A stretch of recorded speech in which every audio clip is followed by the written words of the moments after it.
Hello friends, welcome back to my channel Sonumini simple life চ্যানেলে তোমাদের সবাইকে স্বাগত জানিয়ে শুরু করছি আজকের ভিডিও। তো আমি এখন বেরোবো, আমি মায়েদের বাড়ি যাব।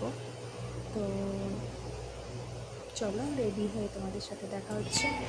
আর আমার সাজুগুজুটা কেমন লাগে প্লিজ কমেন্টে জানিও। তো চলো রেডি হয়ে তোমাদের সাথে দেখা হচ্ছে। তো ফ্রেন্ডস, এই দেখো আমার ফাইনাল লুক। তো আমার মেকআপটা কেমন হয়েছে প্লিজ জানিও। তো চলো সেখানে গিয়ে দেখা হচ্ছে। টাটা। ফ্রেন্ডস, আমি চলে এসেছি মায়েদের বাড়ি। তো আজ তো ষষ্ঠী, তোমরা সবাই জানো। তো তোমরা সবাই দেখে নাও যে ষষ্ঠীতে জামাইকে কী কী ফল প্রসাদ দেওয়া হয়েছে। তো যাই হোক, তো কী কী খাবার দেওয়া হয়েছে তোমরা দেখে নাও। তো মা এখন ষষ্ঠী করবে, ও রাতের খাবার দেরি আছে। তো চলো তোমরা দেখে নাও। তুই যেটা